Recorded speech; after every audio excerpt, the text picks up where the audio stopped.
All right, Shalom. Shalom. First, want to give honor to God's praise to do too. Yahweh, Yahweh, Ba'Hashem, Yahweh Shai, Ba'Hashem, Kakadash. Double honors, Pastor this great millstone. Peace to Akim that's doing this work on the four corners of earth. I'm Brother Dewey from the GMS Detroit camps. I'm Einar from GMS Detroit. And so, basically the workers that work the dock workers set to strike on the 1st of October, that's just a couple of days from now, really. And so they've been working the time doing of 2020 all the way up until the so-called end, and kept working. They never stopped because they know if they stop, really the country stops. Same thing with the trucks. You know, if they stop, the country stops. But this dock situation, that's a major deal because you got hundreds of millions of people that got real bad health, especially if they're an elderly person that really need their medicine. They're gonna be in trouble. They're gonna be no longer living because they ain't got their medicines from the dock that can't go to the trucks and get to the companies, the pharmacies, and you know, and they ain't gonna be able to get it. You wanted to get on this? Hey, I can testify. Everything that comes, a lot of stuff comes be imported into the United States. We don't produce anything anymore. We more importers than instead of anything going out. Our biggest thing going out is soybeans. That's the biggest thing America got going out of our country. And just like the brother said, hey, once these dock workers stop working, hey, that's going to stop the trucks from getting stuff off the dock. And then that is going to cascade to where, hey, the trucks ain't going to be able to do what they normally used to do. It's to gather loads and freight and transport to one place to another. To another, yeah. So when that happens,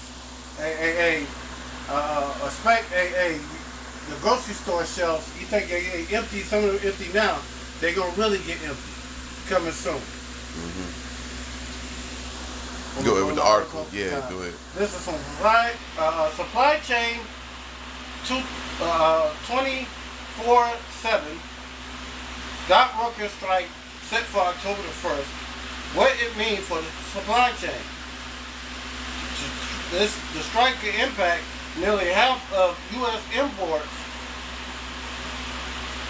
causing supply chain delays, prices increases, and potential shortage ahead of the holiday season.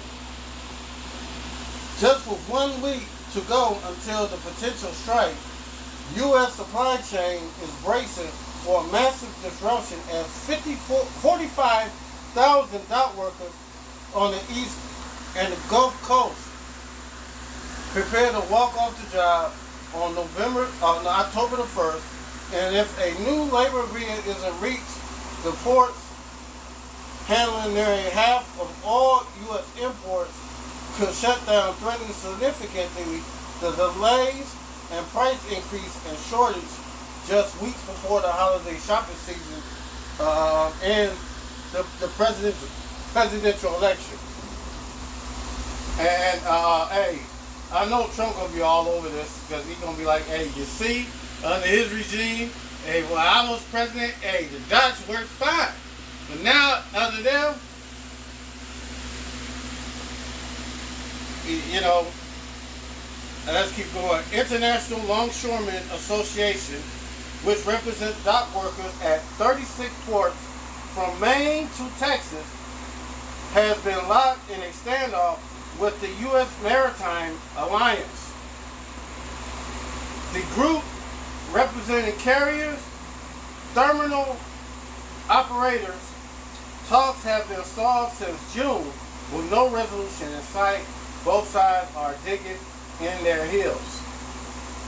President Harold Daggett has made it clear that the union is ready to strike, stating a sleeping giant is ready to roar on Tuesday, October the 1st, 2024, And if a new master contract agreement is not in place, the stakes are high and affect imports handle more than half of all goods shipped in containers to and from the United States, including essential items like food, auto parts, electronics, holiday merchandise, according to Grace Zwimmer of Oxford Economics. A week-long strike could cost the U.S. economy between $4.5 billion to $7.5 billion, while some economic drag may be made up once the strike is resolved. The disruption could have far-reaching consequences beyond just temporary delays in trade. And we're gonna put this article in the description box for you can read it yourself. So, in other words, a stop of all commerce coming to America, all goods. You know, on October the 1st, Tuesday. Yeah. You know what? Yeah, we'll do that. We'll put this on the where you can get this information on the channel. In the description box. The description box. So yeah, because this is pretty important, and we're gonna go ahead and go into some prophecies. Famine has been prophesied in the Bible, even at the end times. Yep. You know. Can you do me a favor right quick? What's that? I know you want to get yours. You'll get yours in a minute. Go to 2nd Ezra 15 and 14. 2nd Ezra 15 and 14. Woe to the world and them that dwell therein. For the sword of destruction draweth nigh, and one people shall stand up and fight against another, and swords in their hand. And there shall be sedition among men, invading one another, and they shall not regard the kings nor princes, and the course of their actions shall stand in their power. A man shall desire, and this right here is talking about, woe to the world, them that dwell in, for the sword and the destruction draws nigh. That the end of America, the American dream, is coming real soon. It's going to crash on you. When it happens, you're going to be fucked up saying, what the fuck happened? You know? One people shall stand up and fight against another. Civil war is going to happen. Because the great lack of bread, people are going to be breaking into people's houses just to eat. Just to get a damn sandwich. They're going to kick in your door because, I know such and such, they always throwing parties and shit. I know they got some food in there. They're going to be the first one kicking your door. You know?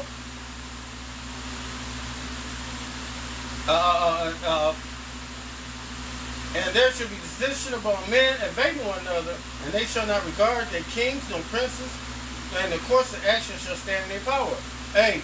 Whoever the president is ain't going to be able to stop these people. Because they're going to be like madmen. They're going to be trying to feed themselves and their families. They ain't going to want to hear what the fuck the president got to say, or the mayor or the governor got to say. They want results right then and there. And if it happens, they got to use the modern day sword, the gun to do it. They're going to do it. Just like that movie, The Civil War, that shit gonna happen in real time. It look like they're setting it up so they can spin the election. It might not be an election. So they can suspend the election, and then Joe Biden steps down and Kamala Harris be president. And them good old boys, they ain't gonna like that. They're gonna do something about it then. A man shall desire to go in the city and not be able. Martial law is going to be declared.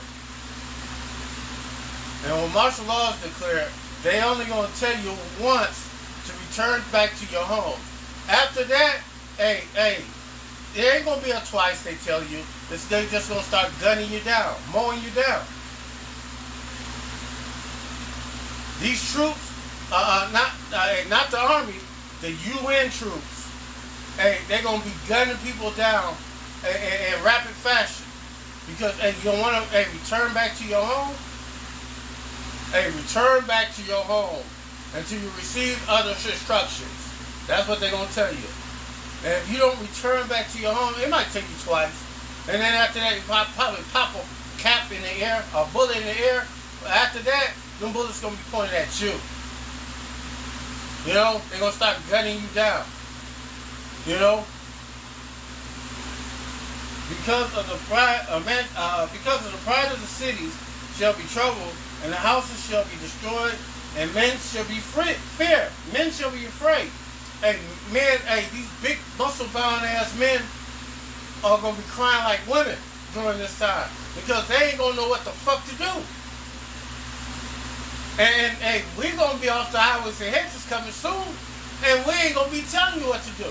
Right. Because hey, if you can't get it right now for what we've been telling you, all these years we've been out there on the highways and hedges telling you, hey, famine's coming, war's coming, martial law is coming.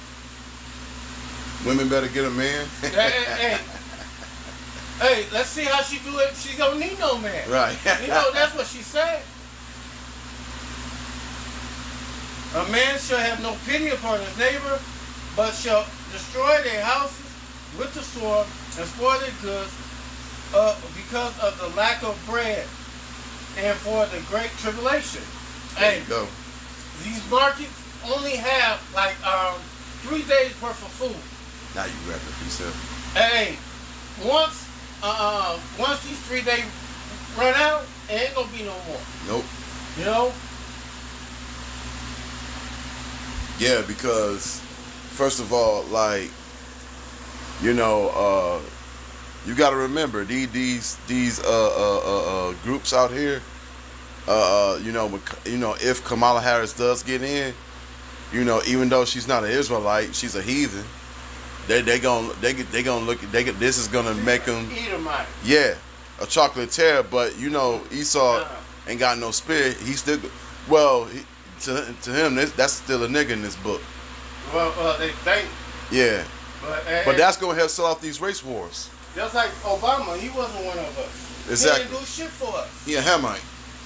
None of these motherfucking presidents did anything for the cause of so-called Negro. Or the Latinos or Native Americans in America. This is 2 Ezra 6 and 22. Suddenly shall the sown places appear unsown, and the full storehouses shall suddenly be found empty. Hey, where Kroger's, Myers, Walmart, and Target, these big box stores, where they get their goods from, they're gonna be empty. So there won't be no more new goods coming in. They're gonna use the food as a weapon to make you bend to whatever the hell they say. They already did a test run with the 2020. Yeah, the 2020 thing, no, 2019 thing. You know, they did a test run like this, see who all gonna do whatever the hell the government say. But now, hey, they gonna hit you where it hurts.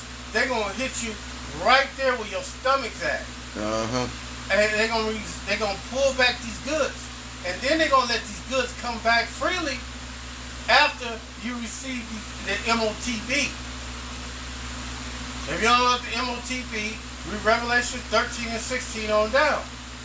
Hey, they gonna make some of you take the Karama, but the elect of the Most High won't take them. Won't take it. They'd rather die than to receive the MOTB. That's right. I got a few more scriptures. Go ahead.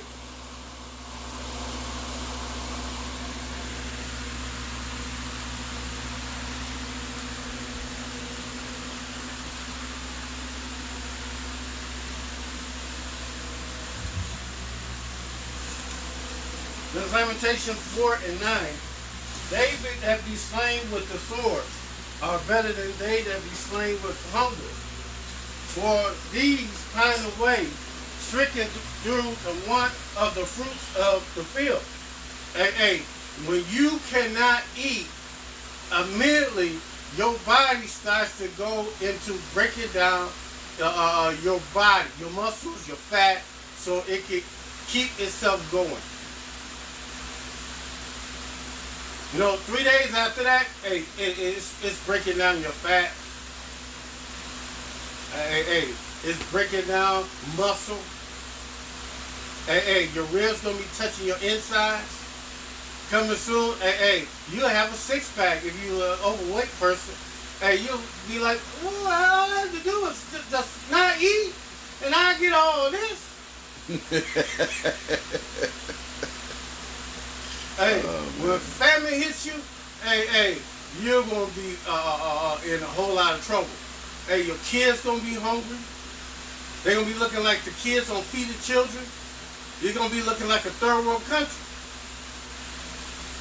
You know?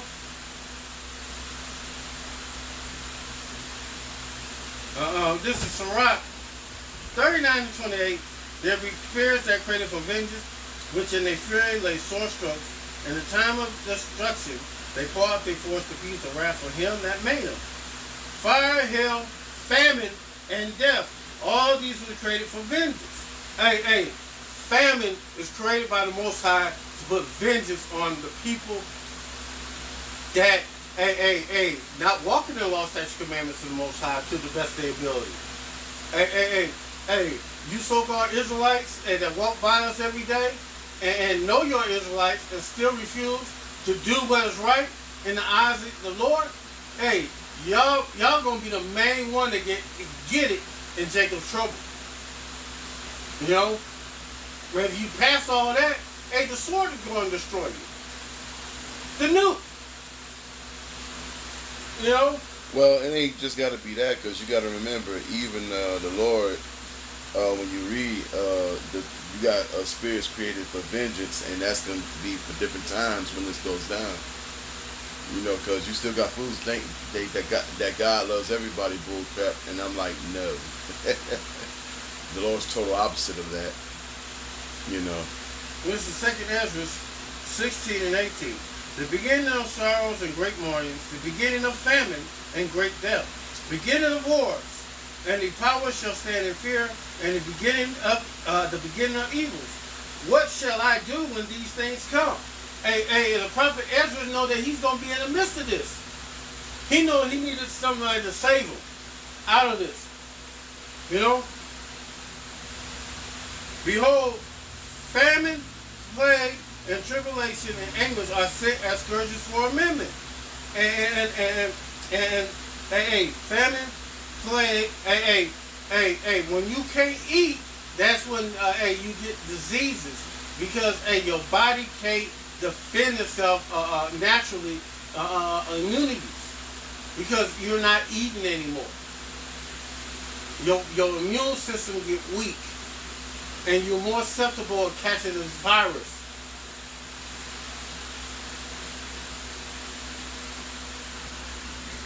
Tribulation and anguish, all these are sent for scourges for amendment. But for all these they shall not return from their wickedness, nor be mindful of the scourges. And all these things that's going to be happening, you're not going to turn and repent to Yahweh Bashim Yahushai. You ain't going to beg Yahweh Bashim Yahushai to have mercy upon you. It's going to be a wrap for you. Because, a lot of you 2/3, y'all too much in love with the benefits from America. You know, your Section 8, your food stamps, your friends of the court check, Social Security. All y'all are depending on this shit. But you about to be ass out on all that. Coming soon, all this shit's gonna be taken away. Yeah. And then think about it, when at World War III escalate, you Americans ain't gonna get nothing. They gonna cut all that off. But go ahead. Behold, the visual shall be so good, cheap upon the earth, that they think themselves to be in a good case. Right now, niggas living their best life. You know, they eating good. They enjoying shit. Ain't nothing hurting them right now. But wait till this famine hits. They ain't gonna be able to live their best life. Because, food gonna go up. It's gonna go into hyperinflation. A loaf of bread could be like $1,000. You know? A dozen of eggs could be like 5,000. What you gonna do when that shit happens? You know? Even then shall evils grow upon the earth, sword, famine, and great confusion. And you ain't gonna know what to do. Because hey, you're gonna be so confused what the fuck you should be doing next. Because you ain't gonna you're so dependent on Esau telling you what the fuck to do, you ain't gonna know what the fuck to do for yourself. Hey, we don't grow our own food, we don't hunt our own food, own meat. So hey, you're waiting for Esau to deliver all them services into the marketplace. You know? So yeah, I'm gonna put this in on the what they call that thing? You put it in the description box. Description box, yeah. So y'all can check this out. But but hey, you know, from the apostles and elders on down and the bishops on down, you know, you've been warned. So with that, want to give honor to God's praises due to Yahweh, Ba'ashem, Yahweh Shai, Ba'ashem, Gagadash. Double honors, Apostle now does a great millstone. Peace to Akim that's doing this work on the four corners of earth. Shalom. Shalom.